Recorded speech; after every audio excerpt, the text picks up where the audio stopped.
So this is after a spring. It's now mid-June or late June. I think the 19th of 2022. And you can tell that it's very, very lush. Although I actually just did a walk around inside and toured it to some new gardeners and people passing through. And I think it's working pretty well.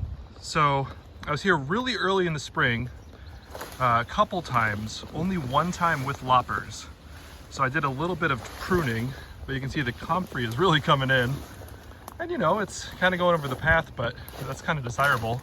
The leaf mold is really far down, so I'll probably dismantle this structure today to clean up the aesthetic and to use this over the annual beds and kind of just anywhere I need mulch. There's a bunny. You can see raspberries. Oh, I think I left my gate open, so hopefully it doesn't run in. But you know, at this point, that's probably fine. The grapes are going crazy. In this context, I'm not sure if I would add them in the future, just because I have to be away and they're so vigorous. But they really do block off the inside of the space, so that's nice. And yeah, this corner, I'll need to come in with my hand scythe and really whack away at it. Probably try to take some of these boards, kind of clean up the place and use resources in other sites. The white mulberries, bearing fruit as always. I think it's Morris Alba. Oh yeah, so that one in the middle on the left-hand side is ripe. The one on the right-hand side is still underripe. A little bit harder to tell, but you can get the hang of it, and if you eat them, there's a lot of feedback. So this is one of my main nursery sites for comfrey, and by that I mean I put it along the edge to kind of suppress the forest encroaching, and by that like poison ivy and whatnot. Seems to be working. I'll need to open it up for the gardeners to have better access. Probably not going to dig up at least many, just because it's kind of the full flush of the season. The flowers are coming in. I could have divided it earlier this spring. Easier to kind of flop over, but that's okay. They're doing well. Oh, I did shut the gate, so that's good. Yeah, and this is what the inside looks like. It's pretty crazy. Gonna have to push through. The jostaberry appears to be dead, which is unexpected, but okay. There's one apple in that tree.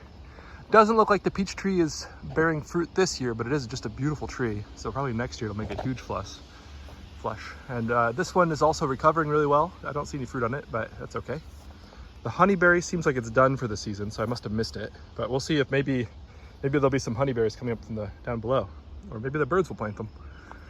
The grapes are going pretty crazy, but this section's always the most wild. Horseradish is going well. Maybe dig up some of that. The pathways are super soft. You can see a lot of raspberries coming in, but those should be pretty easy to pull through the heavy mulch. This pear, I saw a couple fruits on a minute ago. Where did I see those? Oh yeah, on that branch over there. That branch in the middle, there should be some. I don't know if you can see them on the camera, but oh, there's some even closer here.